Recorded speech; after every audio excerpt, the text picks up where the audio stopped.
Hello, good morning everyone. कैसे हैं आप सभी लोग? I hope you all are doing well. So revision for UPSC prelims 2020 का आज हमारा 23rd पार्ट है। आज हम इकोनॉमी के कुछ इंपॉर्टेंट टॉपिक से रिलेटेड एमसीक्यूज़ को यहाँ पे सॉल्व करेंगे। ठीक है, सो चलिए without any delay let's start our class.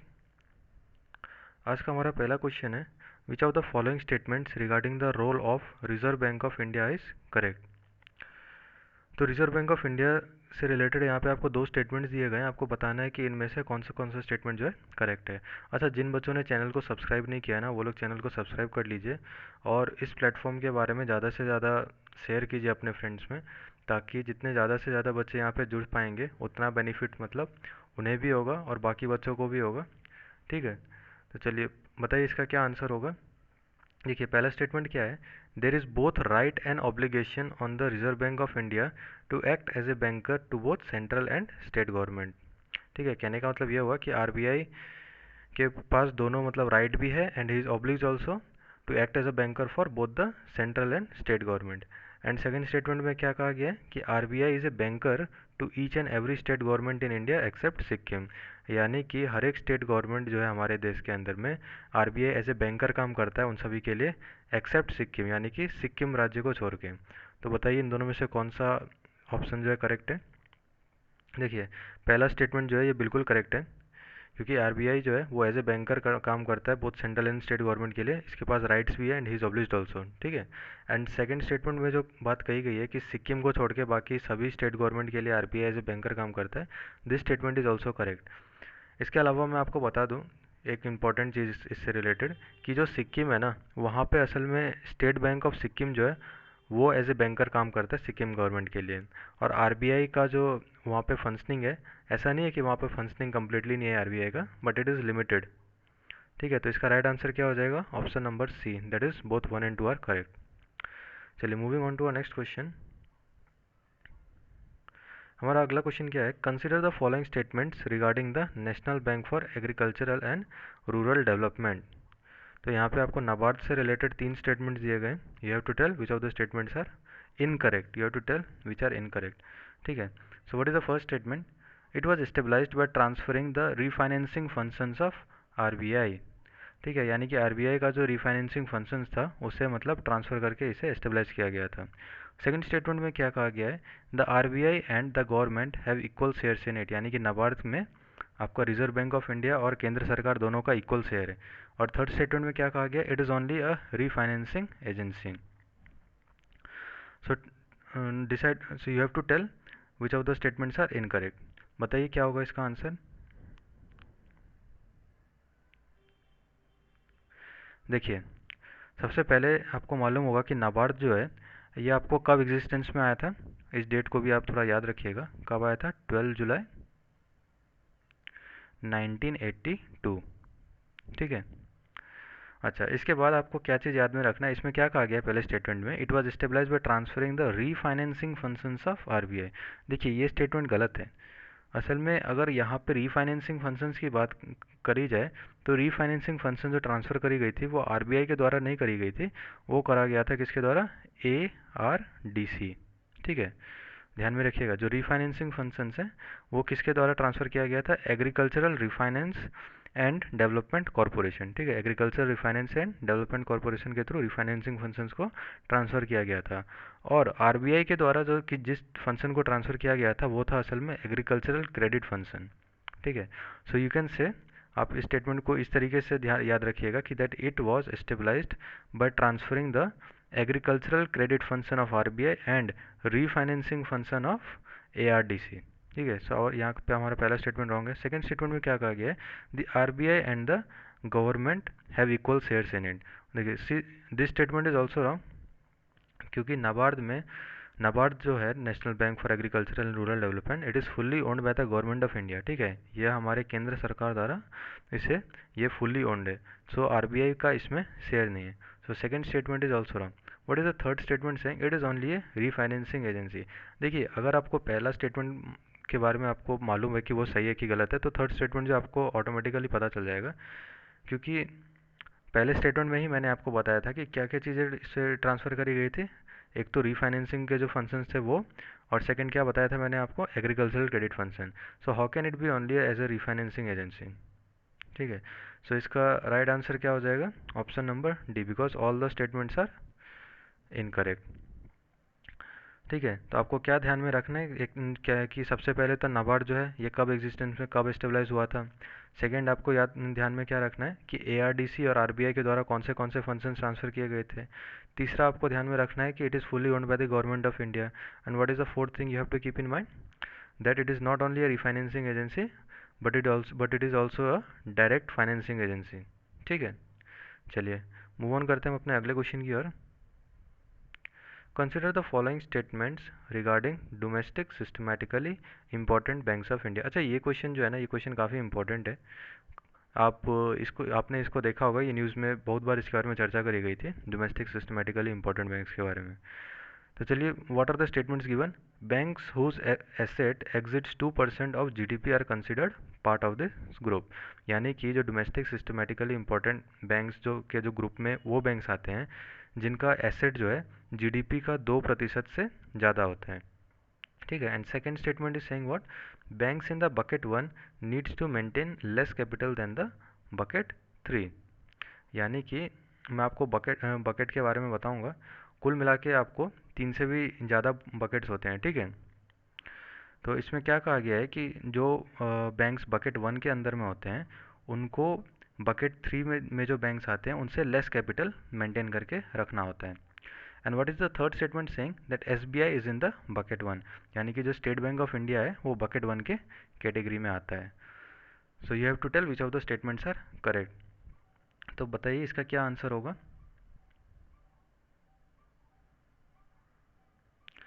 देखिए, पहला स्टेटमेंट क्या क्या कह रहा है कि bank whose asset exceeds 2% of the GDP are considered part of this group. तो ये स्टेटमेंट जो है ये बिल्कुल करेक्ट है, क्योंकि जो बैंक जिनका एसेट 2% से ज़्यादा है जीडीपी से, वो बैंक जो होते हैं डोमेस्टिक सिस्टमेटिकली इंपॉर्टेंट बैंक्स के अंदर में आते हैं। ठीक है, इसके अलावा मैं आपको बता दूं कि 3 बैंक्स आपको अभी ध्यान में रखना है कि कौन कौन आते हैं। एसबीआई, ठीक है, आईसीआईसीआई एंड एचडीएफसी। ठीक है, आप इस चीज़ को ध्यान में रखिएगा कि ये तीनों जो हैं, ये तीनों बैंक जो हैं डोमेस्टिक सिस्टमेटिकली इंपॉर्टेंट बैंक्स के अंदर में आते हैं। अच्छा, what is the next statement, banks in bucket 1 need to maintain less capital than the bucket 3। देखिए, ये स्टेटमेंट जो है ये भी बिल्कुल सही है, क्योंकि न्यूज़ में यह बात कही गई थी कि जो बैंक बकेट 1 के अंदर में जो बैंक्स आते हैं उनको कितना परसेंट इंक्रीमेंट करने की बात करी गई थी, 0.15%। ठीक है, और बैंक जो कि बकेट 3 के अंदर में आते हैं, बकेट 3 के अंदर में आते हैं उनके लिए कितनी कही गई थी, एसेट कितना रखने की बात करी गई थी, 0.45%। ठीक है, तो आप देख रहे होंगे कि जो बकेट 1 में है उसके लिए कितना कैपिटल का बात करा गया था, 0.15%, और बकेट 3 के लिए 0.45%। So definitely second statement is correct, that banks in the bucket 1 need to maintain less capital than the bucket 3। What is the third statement, third statement is saying that SBI is in the bucket 1। देखिए, ये statement गलत है, because SBI is in the bucket 3। ठीक है, ये चीज़ आप ध्यान में रखिएगा कि एसबीआई जो है ये बकेट 3 के अंदर में आता है, लेकिन जो हमारे आईसीआईसीआई और एचडीएफसी बैंक हैं ये हमारे बकेट 1 के अंदर में आते हैं। ठीक है, तो what is the right answer है, our first and second statement is correct, therefore option number C 1 and 2। Moving on to our next question, which of the following are the functions of the RBI. चलिए बताइए इसका क्या answer होगा। यहाँ पे आपको 3 statement दिए गए हैं। पहला क्या है, regulating payment and settlement system. ठीक है, ये आरबीआई के 3 फंक्शन दिए। What is second, maintaining the financial stability. ठीक है, maintaining the financial stability. Then what is the third, maintaining banking account of all the scheduled banks. You have to tell which of the options are correct. तो बताइए क्या होगा इसका answer. पहला statement में क्या कहा गया, regulating payment and settlement system, बिल्कुल सही है, आरबीआई का ये फंक्शन होता है, आपको मालूम होगा। इसके अलावा क्या क्या चीज़ कहा गया है, maintaining the financial stability, this is also correct. And what is the third statement, maintaining banking account of all scheduled bank. ठीक है, सभी शेड्यूल बैंक का जो बैंक अकाउंट है उसे मेंटेन करना, ये भी बिल्कुल सही स्टेटमेंट है। So what is the right statement, what right answer है option number D. Moving on, so see this is an important question. अब वन लाइनर टाइप के क्वेश्चन जो होते हैं आपको एग्जाम में कभी कभार देखने को मिलते हैं। एंड यूपीएससी का अगर आप पिछले पेपर्स को, पिछले 10 ईयर्स के पेपर को भी अगर एनालाइज करते हैं तो आपने देखा होगा कि कम से कम 3 या 4 जो है वन लाइनर टाइप के भी क्वेश्चंस पूछे जाते हैं। ठीक है, तो बताइए financial stability report of India, इसे किसने पब्लिश किया था, किसके द्वारा ये पब्लिश किया गया था? तो इसका क्या आंसर होगा? आरबीआई। ठीक है, जो फाइनेंशियल स्टेबिलिटी रिपोर्ट है उसे कौन पब्लिश करता है? आरबीआई। अच्छा, इससे रिलेटेड ना एक और बात मैं आपको बता देता हूँ ताकि आप एग्जाम में कंफ्यूज ना हो, कि जो हमारा ग्लोबल फाइनेंशियल स्टेबिलिटी रिपोर्ट होता है ना, ये देखिए ये क्या है, ये है हमारा एफएसआर। ठीक है, यानी कि फाइनेंशियल स्टेबिलिटी रिपोर्ट। लेकिन वही अगर ये आ जाए ना, ग्लोबल फाइनेंशियल स्टेबिलिटी रिपोर्ट कौन पब्लिश करता है, तो आपको क्या याद रखना है कि ग्लोबल फाइनेंशियल स्टेबिलिटी रिपोर्ट को आईएमएफ पब्लिश करता है। ठीक है, ग्लोबल फाइनेंशियल स्टेबिलिटी रिपोर्ट को कौन पब्लिश करता है? आईएमएफ। ठीक है, तो ये दोनों अलग चीज़ है। Financial stability report is published by the RBI and global financial stability report is published by the IMF. Moving on to our next question, which of the following statements regarding star 99 has are correct? तो बताइए इस ये जो दिया गया है यहाँ पे, इसके बारे में बताइए कि कौन सा स्टेटमेंट जो है यहाँ पर करेक्ट है। पहला स्टेटमेंट क्या क्या दिया गया है? It is a mobile banking service offered by MTNL and BSNL only. ठीक है, कहने का मतलब है कि ये एक मोबाइल बैंकिंग सर्विस है जो कि एमटीएनएल और बीएसएनएल द्वारा प्रोवाइड किया जाता है। लेकिन यहाँ पे क्या लिखा हुआ है? ओनली। ठीक है, केवल इन दोनों के द्वारा ही प्रोवाइड किया जाता है। सेकंड क्या है? It has been developed by the NPCI, यानी कि इसे एनपीसीआई द्वारा जो है इसे डेवलप किया गया है। तो चलिए बताइए इसका क्या होगा आंसर। देखिए, सबसे पहले मैं आपको एक बात बता दूं कि जो सेकंड स्टेटमेंट है ये बिल्कुल करेक्ट है, क्योंकि इसे एनपीसीआई द्वारा ही डेवलप किया गया था। ठीक है, ये असल में एक USSD based mobile banking service है। ठीक है, क्या है ये एक USSD based mobile banking service है। फर्स्ट स्टेटमेंट में क्या कहा गया है कि it is A mobile banking service offered by MTNL and BSNL only. देखिए, यूएसएसडी बेस्ड बैंकिंग सर्विस है, ये तो मैंने आपको बता दिया, first part is true. Second is offered by MTNL and BSNL only. तो मैं आपको एक बात बता दूं कि 2012 में जब ये लॉन्च हुआ था, ये जो है ये 2012 में जब लॉन्च हुआ था, तब असल में केवल 2 टेलीकॉम सर्विस प्रोवाइडर्स थे इसके। कौन कौन? MTNL and BSNL. लेकिन अब जो है ना, अब जितने भी टीएसपीस है, जितने भी टेलीकॉम सर्विस प्रोवाइडर है, वो सभी मतलब इसे ऑफर करते हैं। So our first statement is wrong. So what will be the right answer? Statement number 2, that is option number B. Moving on to our next question, consider the following statements regarding the National Housing Bank. What is the first statement saying? It is refinancing agency in housing finances by providing the financial and other support to the housing finance institution. ठीक है, ये तो एक तरीके की refinancing agency है जो कि जितने भी फाइनेंसिंग इंस्टीट्यूशंस होते हैं, हाउसिंग फाइनेंस इंस्टीट्यूशन, उन्हें फाइनेंशियल सपोर्ट प्रोवाइड करने का काम करती है। Second is it also regulates the housing finance companies. ठीक है, यानी कि जो हाउसिंग फाइनेंस कंपनीज है ये उसे भी रेगुलेट करती है। देखिए, यहाँ पे दो अलग अलग स्टेटमेंट चीज़ें हैं। ठीक है, हाउसिंग फाइनेंस इंस्टीट्यूशंस की बात करी गई थी फर्स्ट में, and what in the second statement they are talking about housing finance companies. And what is the third statement saying? It is a fully government owned agency, यानी कि ये जो नेशनल हाउसिंग बैंक है ये fully government owned agency है। So tell me which of the options are correct. देखिए, पहला जो स्टेटमेंट है, it is a refinancing agency in housing finances by providing the financial support to the housing finance institution.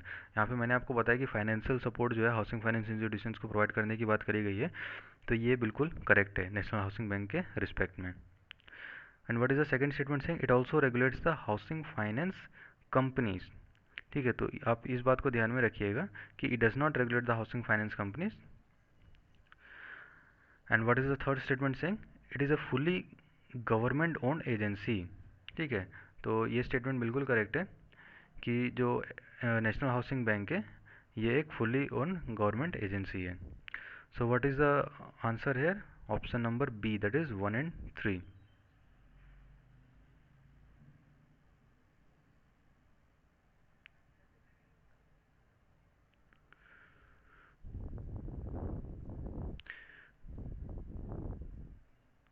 Okay, so what is the next question? With reference to the cooperative credit system in India, which of the following statements are correct. तो cooperative credit system से related यहाँ पे कुछ statements दिए गए। What is the first statement? Primary agricultural credit societies are the short term cooperative credit structure functioning at the grassroots level। तो grassroots level पे कौन काम करता है यहाँ पे? प्राइमरी एग्रीकल्चरल क्रेडिट सोसाइटीज़, बिल्कुल सही स्टेटमेंट है। What is the next statement? They are not regulated by the RBI, यानी कि इन्हें आरबीआई जो है रेगुलेट नहीं करता है, ठीक है। कीप दिस इन माइंड कि what is the statement saying that it is not regulated by the RBI, but actually this statement is also correct। let me tell you one thing, ये क्योंकि banking regulation act जो आपको मालूम होगा, banking regulation act 1949 का था, उसके अंदर में ये नहीं आता है, ठीक है। जो कोऑपरेटिव क्रेडिट सिस्टम है ये हमारा बैंकिंग रेगुलेशन एक्ट 1949 के अंदर में नहीं आता है, और इसी वजह से जो है आरबीआई इसे रेगुलेट नहीं करता है। So what will be the right answer here? Option number C. Moving on to the next question, consider the following statements। The RBI has decided to align its financial accounting year with the fiscal year of the central government। तो ये this is an important topic, ठीक है। ये current affair से related आपको बहुत एक important चीज़ बताई है कि आरबीआई ने क्या डिसाइड किया था कि जो अपना उसका फाइनेंशियल अकाउंटिंग ईयर है वो केंद्र सरकार के फिजिकल ईयर के साथ अलाइन कर देगी। So our first statement is correct. Second statement is saying this step is based on the recommendations made by the Rangarajan committee। See here the committee name is different. कौन सी committee की बात यहाँ पे कही गई है? रंगाराजन कमेटी की। तो ये असल में रंगाराजन कमेटी नहीं थी, आपको मालूम होगा कि बिमल जलान कमेटी जो है ये उसके तहत किया गया था। And what is the third statement saying? This will enable the RBI to provide better estimates of the projected surplus transfers to the government for the financial year for the budgeting purposes। तो ऐसा करने से RBI जो है केंद्र सरकार को, मतलब सेंट्रल गवर्नमेंट को, बजट से रिलेटेड जो एस्टिमेट्स है करने में काफ़ी हेल्पफुल होगा। अगर वो पहले से कितना ट्रांसफ़र होने वाला है सरप्लस, वो उसके बारे में आइडिया दे सके तो। बिल्कुल सही स्टेटमेंट कहा गया है यहाँ पर भी। So what is the answer here? Our first and third statement is right, so option number A. Moving on to a next question, consider the following statements regarding the proposed public sector bank network. तो public sector bank network से related यहाँ पे दो statements हैं। What are they? First is, it will be a network to aggregate the data, build big data and artificial intelligence based models as well as tools for the loan disbursement। ठीक है, तो ये एक तरीके का platform है, एक तरीके का नेटवर्क है जहाँ पे आपको डाटा स्टोर करने का, डाटा क्रिएट करने के बारे में बात कही गई है, और आर्टिफिशियल इंटेलिजेंस बेस्ड मॉडल्स के बारे में बात कहा गया है, ठीक है। तो फर्स्ट स्टेटमेंट जो है पब्लिक सेक्टर बैंक नेटवर्क के रिस्पेक्ट में बिल्कुल सही स्टेटमेंट है। What is the second statement? This would help prevent defaults specially by the large borrowers. ठीक है, सो बताइए सेकंड स्टेटमेंट करेक्ट है? This would help prevent default specially by the large borrowers. जी हाँ, बिल्कुल सेकंड स्टेटमेंट जो है ये भी बिल्कुल करेक्ट है। So what is the right answer here? Option number C, that is both 1 and 2। अच्छा देखिए, मैं यहाँ पे जितने भी आपको टॉपिक्स करा रहा हूँ ना, these are important because current affairs और स्टैटिक पार्ट मैं दोनों से मिक्सड अप करके जो है यहाँ पे आपको एमसीक्यूज करा रहा हूँ, ताकि आपको करंट अफेयर्स का भी जो है एक तरीके से रिवीजन होता रहे, and what sort of questions are going to come in exam उसका भी जो है आपको एक तरीके से ब्रीफ आइडिया मिल जाए। ठीक है, चलिए अगला क्वेश्चन क्या है हमारा? Consider the following statements regarding the universal banking. तो यूनिवर्सल बैंकिंग से रिलेटेड यहाँ पे दो स्टेटमेंट दिए गए। What is the first statement? Universal banking is like a super store for the financial products under one roof. ठीक है, यानी कि जो फाइनेंशियल प्रोडक्ट्स हैं, जितने भी फाइनेंशियल प्रोडक्ट्स होते हैं, उन सभी को एक ही प्लेटफॉर्म के नीचे में लेकर आने के लिए एक सिंगल टर्म आप कह सकते हैं कि यूनिवर्सल बैंकिंग जो है उस तरीके का बैंकिंग है। ठीक है, what is the second statement? One of the advantages of this is that it requires more liberal norms। See, our second statement is incorrect, क्योंकि यहाँ पे इन्होंने क्या कहा है कि इसका एडवांटेज ये है कि इसमें बहुत ही ज़्यादा मतलब लिबरल नॉर्म्स की बात करी गई है, बट इसमें है क्या, जो नॉर्म्स है ना, these are not liberal, these are actually even more stricter. ठीक है, ये पहले से भी ज़्यादा स्ट्रिक्ट है। ठीक है,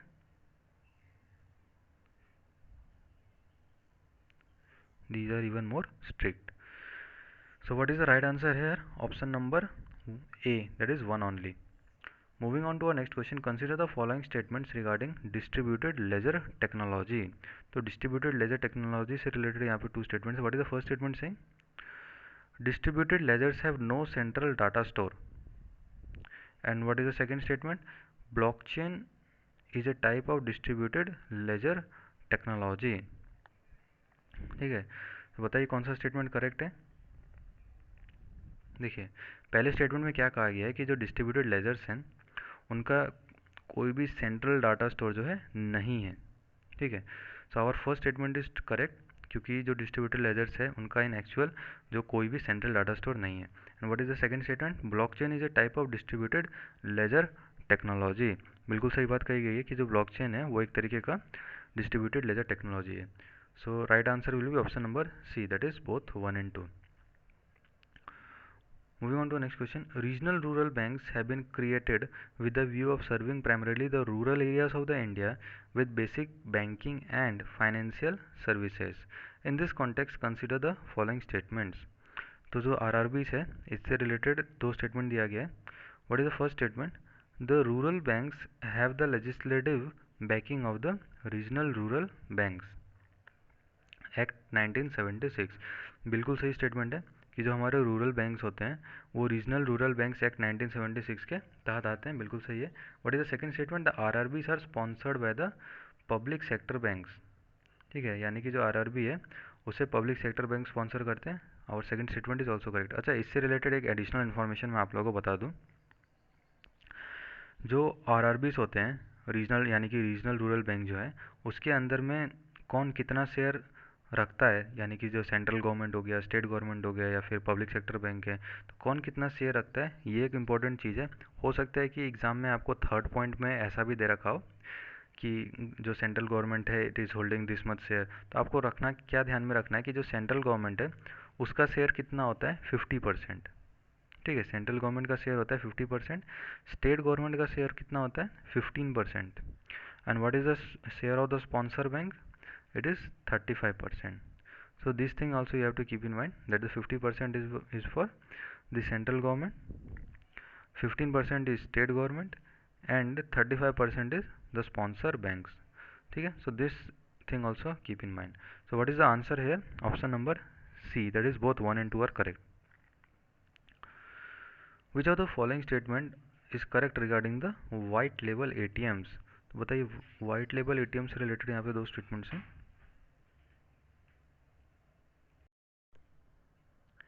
अच्छा, let me tell you first कि जो एटीएम्स होते हैं ये दो तरीके के होते हैं। ठीक है, एटीएम्स आपको मालूम होगा कि ऑटोमेटिक टेलर मशीन। ठीक है, तो कौन कौन से होते हैं? White label and brown label. White label ATMs and brown label ATMs, मैं दोनों के बारे में आपको पहले क्लियरली एक्सप्लेन कर देता हूँ कि दोनों क्या है और दोनों के बीच में क्या डिफरेंस है। सबसे पहले देखिए वाइट लेबल एटीएम्स के बारे में। तो ऐसे नॉन बैंकिंग एंटिटीज़ जो कि एटीएम को खुद ही सेटअप करते हैं, उन्हें ऑपरेट भी खुद ही करते हैं। ठीक है, यानी कि वो कम्प्लीटली इसे ओन भी करते हैं। तो ऐसे जो एटीएम्स होते हैं ना, इसे हम वाइट लेबल एटीएम्स कहते हैं। ठीक है, इस बात को आप ध्यान में रखिएगा that white label ATMs are those ATMs which are set up, owned and operated by the non banking entities.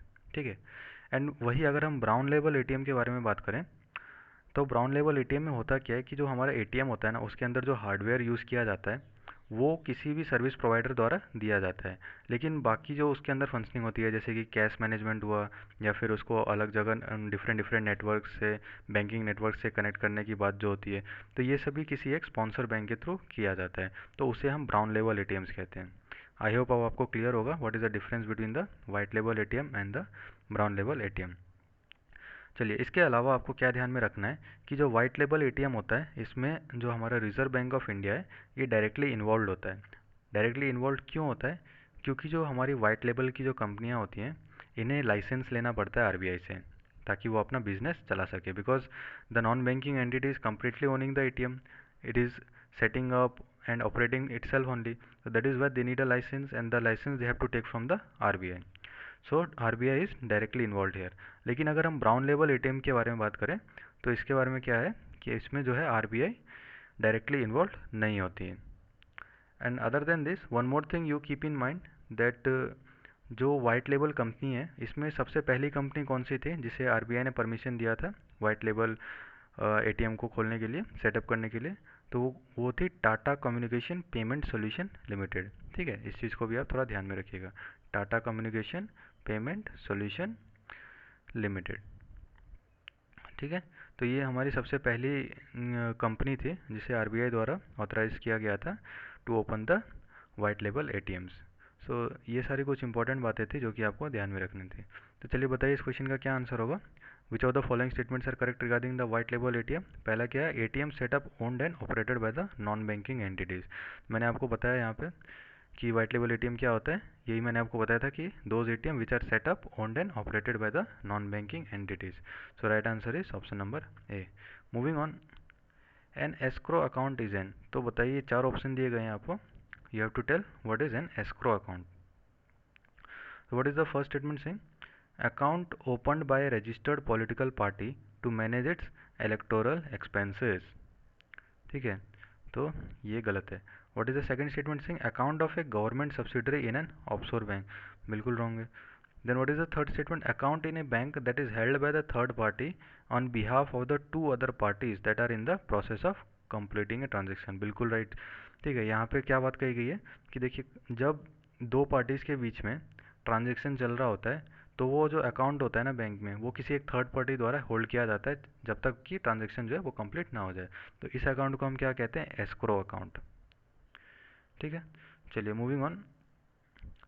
Consider the following statements regarding the monetary policy committee. तो मॉनिटरी पॉलिसी कमिटी से रिलेटेड यहाँ पे तीन statements हैं। What is the first statement? It is A statutory body.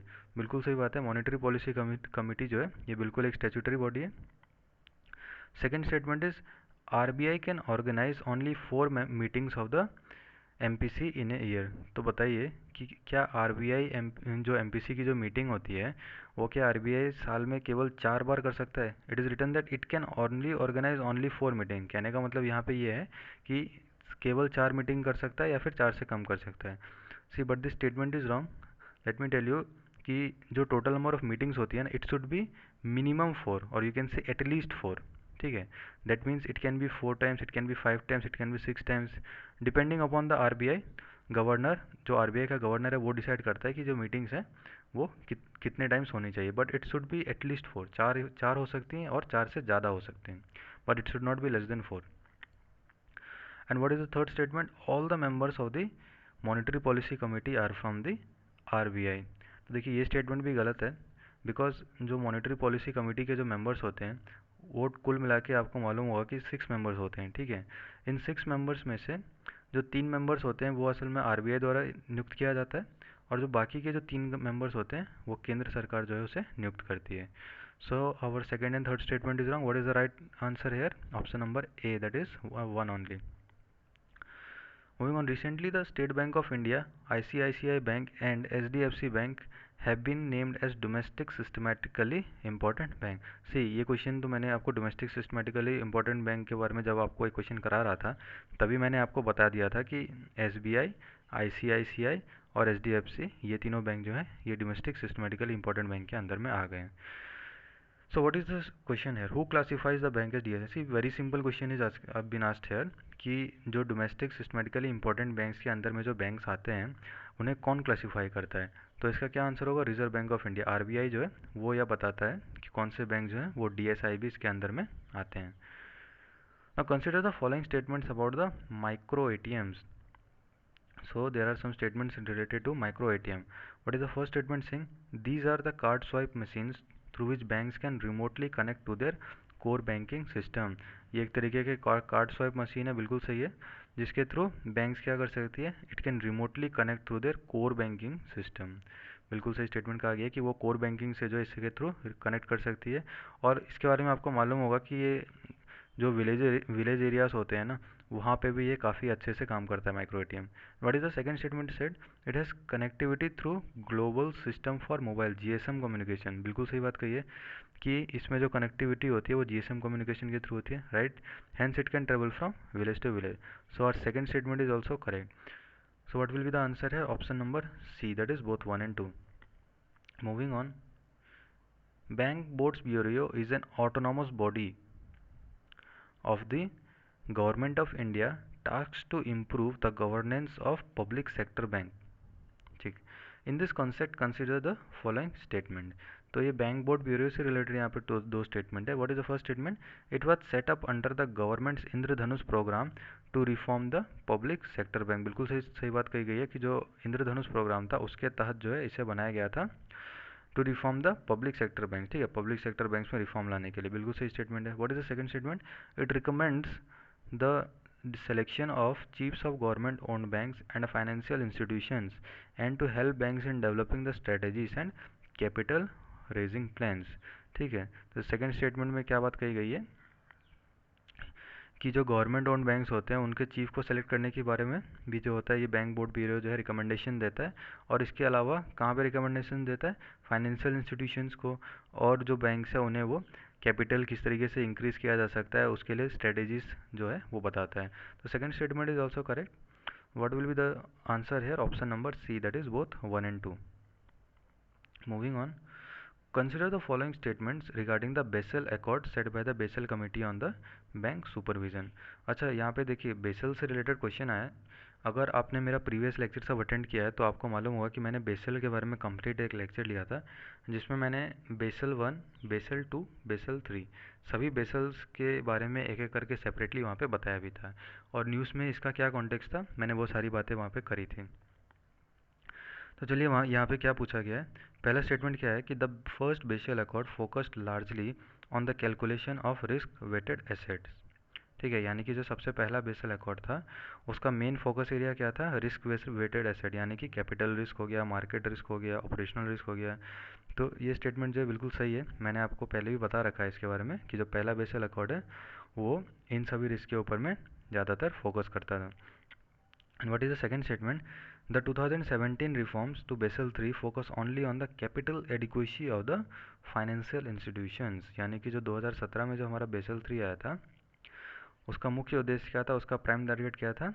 Financial institutions में जो capital adequacy है उसके ऊपर में उसने बेसिकली टारगेट किया था 2017 रिफॉर्म्स में। तो second statement is also correct. So what will be the answer here? Both 1 and 2 statements are correct. So option number C. Now consider the following statements regarding the International Search and Rescue Advisory Group.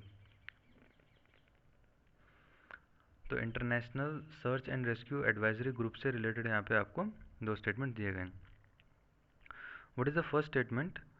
It has been organised by the national disaster response force.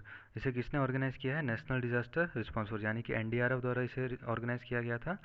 और second statement में क्या है कि the secretariat is located in the United Nation office for the coordination of humanitarian affairs. तो इसका secretariat कहाँ पे located है? United Nation office for the coordination of the humanitarian affairs में।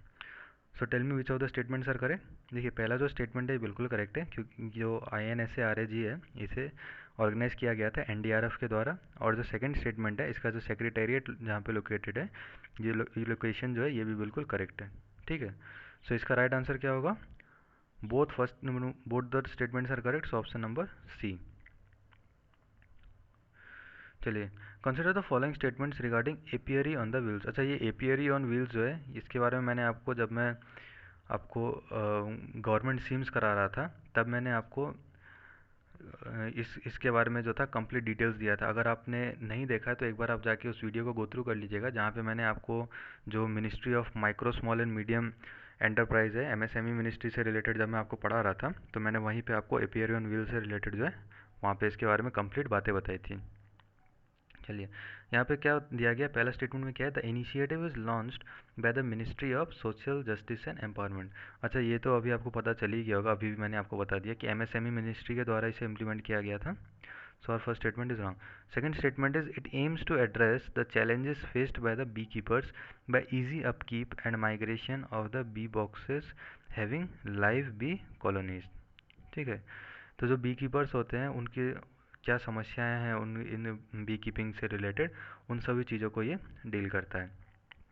सो our second statement is also correct. अच्छा, इसके अलावा एक और चीज़ को आप ध्यान में रखिएगा कि जो एपियरी ऑन व्हील्स है ना, ये जो कॉन्सेप्ट है ये किसके द्वारा डिज़ाइन किया गया था? इस बात को आप ध्यान में रखिएगा कि जो एपियरी ऑन व्हील्स है ये कॉन्सेप्ट डिज़ाइन किया था KV आईसी द्वारा, ठीक है। केवीआईसी क्या होता है? Khadi and village industries commission. This thing please keep in mind कि जो एपीआरई ऑन व्हील्स है, ये कॉन्सेप्ट डेवलप किया गया था Khadi and village industries commission द्वारा। So what is the right answer here? Our first statement is wrong here, so only 2, that is option number B. With reference to the National Maritime Heritage Complex, consider the following statements। ठीक है, तो जो national maritime heritage complex है उसके बारे में यहाँ पे कहा गया है। First statement is the complex will be developed at the Andhra Pradesh. See our first statement is wrong, क्योंकि ये जो कॉम्प्लेक्स है नेशनल मैरीटाइम हेरिटेज कॉम्प्लेक्स, आपको मालूम होगा कि ये न्यूज़ में था। ये कहाँ पे डेवलप करने के बारे में इसके बारे में बात कही गई थी? लोथल में, ठीक है, लोथल इन Gujarat. It won't be developed at Andhra Pradesh, it will be developed at Lothal in Gujarat. What is the second statement? It is a cooperation between the USA and India. See, this is also wrong. ये India और USA के बीच में corporation नहीं है, ये असल में किस किस के बीच में है? इंडिया और पोर्टुगल के बीच में, ठीक है। It is a cooperation between India and Portugal. So our second statement is also wrong here. So which of the statements are correct? None of them is correct. So option number D, neither one nor two. Now E-Pluto 7G seen recently in news is, बताइए E-Pluto 7G जिसके बारे में news में भी देखा गया था, ये क्या चीज़ है? देखिए, ये असल में एक हाई स्पीड इलेक्ट्रिक स्कूटर है, ठीक है। यहाँ पे दिया गया ऑप्शन नंबर ए में ही दिया गया है। क्या है ये? It is A high speed electric scooter. इसकी टॉप स्पीड कितनी थी? वैसे ये सारी चीज़ें इतनी एग्ज़ाम के लिए रेलिवेंट नहीं है, बट स्टिल आप थोड़ा बहुत ध्यान में रख लीजिए कि जो इसकी जो टॉप स्पीड थी ये कितनी थी? 60 किलोमीटर पर आवर। और जो बैटरी वारंटी है वो कितने के लिए है? 40,000 किलोमीटर के लिए, ठीक है। कुछ स्टेटिस्टिकल चीज़ें हैं जो कि इन केस अगर आ जाए तो आपको आपको थोड़ा बहुत देख लेना चाहिए। क्या क्या चीज़ मैंने आपको बताया? टॉप स्पीड कितनी थी इसकी? 60 किलोमीटर पर आवर, ठीक है। और जो बैटरी वारंटी है वो कितने के लिए है? आपको 40,000 किलोमीटर के लिए। इसके अलावा आपको क्या याद रखना है कि ये जो E-Pluto 7G है, ठीक है, ये कहाँ पे बनाया गया था? ये कहाँ का डेवलप किया गया था? इसे कहाँ लॉन्च किया गया था? ये लॉन्च किया गया था आपको IIT हैदराबाद में, ठीक है। This thing also keep in mind, IIT Hyderabad, ठीक है। So moving on, consider the following statements regarding INS Shivaji. अच्छा, INS शिवाजी से रिलेटेड यहाँ पे दो स्टेटमेंट दिए गए। ये आज के इस पार्ट 23 का हमारा लास्ट क्वेश्चन भी है। सो आई होप इस क्वेश्चन को आप लोग प्लीज़ गलत नहीं कीजिएगा। I will give you the time to answer, it is an easy question. First statement is the Indian naval station recently got presented by the president's color, ठीक है। And what is the second statement? The president's colour is the highest honour bestowed upon any Indian military unit. तो बताइए, जो पहला statement में क्या कहा गया कि INS जो है उसे रिसेंटली प्रेसिडेंट कलर के द्वारा प्रेजेंट किया गया था, और सेकंड में द प्रेसिडेंट कलर जो है वो किसी भी मिलिट्री यूनिट के लिए सबसे हाईएस्ट ऑनर होता है। बहुत ही ईजी स्टेटमेंट्स है। देखिए, दोनों स्टेटमेंट जो है बिल्कुल सही है। यहाँ पे दोनों जो बातें यहाँ पे कही गई है बिल्कुल करेक्ट है, ठीक है। So what is the answer here? Option number C, that is both 1 and 2। इसके अलावा आप एक और चीज़ ध्यान में रखिएगा इस टॉपिक से रिलेटेड कि रिसेंटली जो फर्स्ट स्टेटमेंट में बात कही गई है ना कि the INS recently got presented by the president's colour, तो इसकी थोड़ी लोकेशन जो है इसे भी आप ध्यान में रखिएगा। ये कहाँ पे किया गया था? ये किया गया था आपको लोनावाला में। लोनावाला आपको मालूम होगा महाराष्ट्र में पड़ता है, ठीक है, लोनावाला, ठीक है। लोनावाला आपको कहाँ पड़ता है? महाराष्ट्र में। सो इस जगह का नाम भी थोड़ा आप ध्यान में रखिएगा। तो चलिए ठीक है, हम आज का सेशन जो है इसे यहीं पे एंड करते हैं। आज हमने इकोनॉमी से रिलेटेड कुछ इंपॉर्टेंट MCQs करे जो इंपॉर्टेंट टॉपिक से बिलोंग करते हैं। मैं जल्दी अगले सेशन के साथ आऊँगा। Till then I request you all कि जितने भी प्रीवियस MCQs अगर आपने अटेंड नहीं किए हैं या लेक्चर्स अटेंड नहीं किए हैं तो आप उनको एक बार प्लीज़ गो थ्रू कर लीजिए, और चैनल को ज़्यादा से ज़्यादा बच्चों में शेयर कीजिए। अभी भी हमारे प्लेटफॉर्म पे बहुत बच्चे अभी तक नहीं जुड़ पाए हैं, क्योंकि बहुतों को इसके बारे में मालूम भी नहीं होगा। I understand, because it is a new platform and it takes time for more students to get to know about this, ठीक है। तो मैं चाहता हूँ कि जो बच्चे यहाँ पे देख रहे हैं वो लोग आपस में, जो सीरियस एस्पिरेंट है UPSC प्रीलिम्स का, उनके साथ इसे शेयर करें, and then later, so that वो जो नए बच्चे आएंगे वो भी यहाँ पे जुड़ेंगे, वो भी इस प्लेटफॉर्म का फ़ायदा उठा सकेंगे। ठीक है, till then study more and more. You know that time is very less, prelims 2020 is very near. Work hard, and I will be back soon with a new topic. Till then, goodbye, take care everyone. Thank you very much.